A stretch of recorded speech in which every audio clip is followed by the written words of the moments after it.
Bonjour. Eh bien, ce mois-ci, j'ai envie de vous proposer une réflexion sur cesse d'être sage, va vers la sagesse. Parce que ça me paraît vraiment très très important.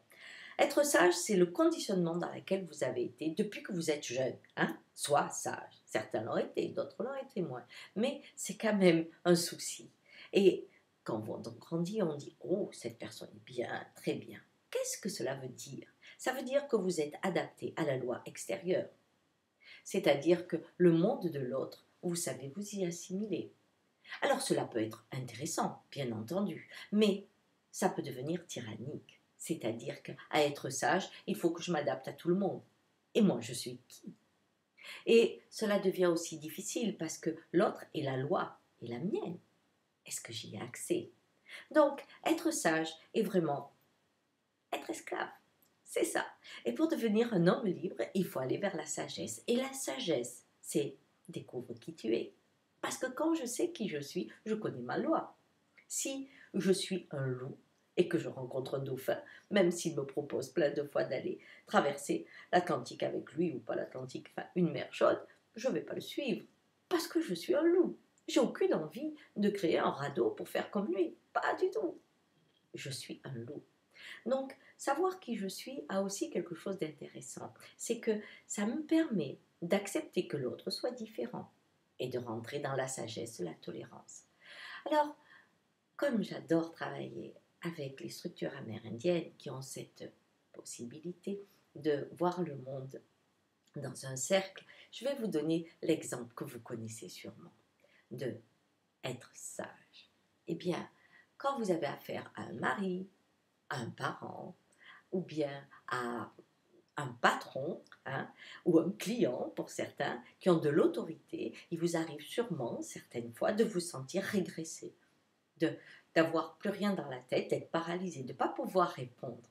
Vous lui avez donné tout le pouvoir et vous n'avez pas très très bien exécuté son savoir et là vous êtes remis en cause et donc pouf, vous disparaissez. Ou même dans une confrontation au cours d'un repas, tout d'un coup l'autre prend l'ascendant et pouf, vous perdez tous vos moyens. Vous connaissez sûrement cela, je pense. En tout cas, je crois que beaucoup de gens y sont soumis. Eh bien, cette chose-là ne peut absolument pas arriver dans le schéma amérindien. Pourquoi? Parce que tout est moi, n'est-ce pas? Je suis connectée à tout. Donc cette partie qui me menace, elle est aussi à l'intérieur de moi. C'est aussi une part de moi. Il faut que je la trouve. Alors je cherche à l'intérieur de moi quelle est cette partie qui domine. Et je me rends compte que je suis divisée. J'ai toujours une petite voix qui me dit « Oh non, là t'es pas bonne. Oh non, là t'as pas fait ça. Oh, j'ai pas besoin du monde extérieur. J'ai le coach. Hein? Le coach qui toute la journée m'informe que je suis pas à la hauteur. » Donc cette partie-là, en fait, quand quelqu'un l'incarne à l'extérieur, eh bien, il me domine comme toute la journée, je suis dominée à l'intérieur de moi. Et quand je découvre ça, alors j'ai du pouvoir là-dessus, de toucher celui qui pense que je suis jamais assez bien. C'est celui qui croit que le monde est divisé en homme fort et un homme faible, celui qui croit qu'il y a un savoir et celui qui ne sait pas.